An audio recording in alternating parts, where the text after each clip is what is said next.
When my daughter told me I was no longer welcome in her home for the holidays, I nodded, hugged her goodbye, and drove away without a single argument.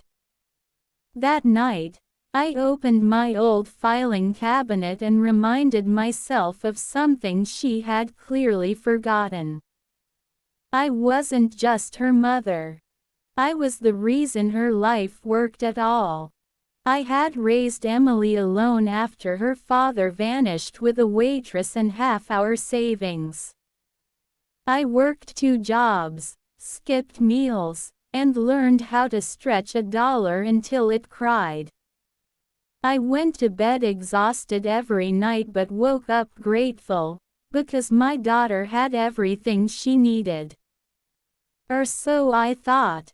The house she lived in now, the white brick colonial with the black shutters, existed because I had co-signed when her husband Daniel's startup phase mysteriously stretched into year 5.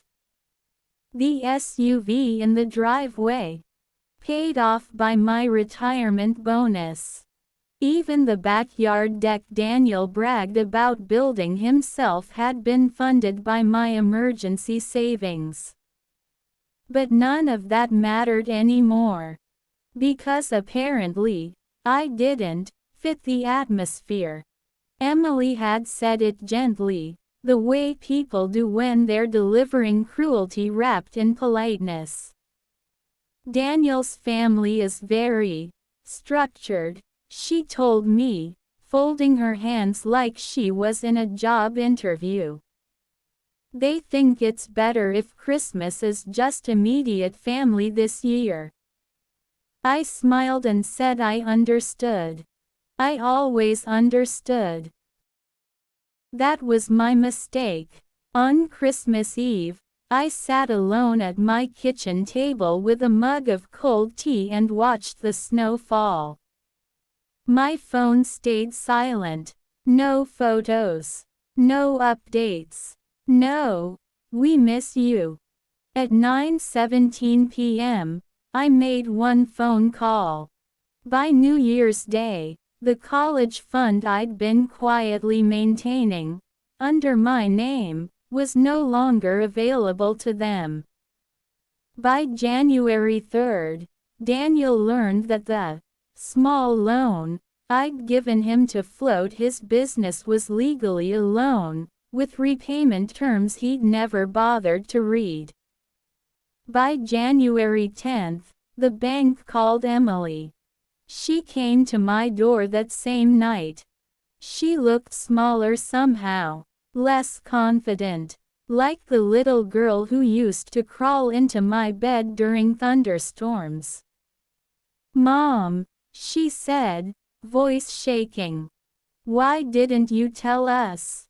I stepped aside and let her in. "I did," I replied calmly. "For years. You just stopped listening." She cried. She apologized. She blamed stress, family pressure, Daniel's parents. I listened. Then I told her something she wasn't prepared to hear. "Love doesn't mean unlimited access," I said. "And respect doesn't disappear because someone marries into a louder family." She nodded, tears soaking into my sweater. I helped her, because I'm still her mother. But this time, the rules changed. No more blank checks. No more silent sacrifices. No more holidays where I sit alone pretending I don't mind. This Christmas, Emily is coming to my house. Daniel's parents aren't invited.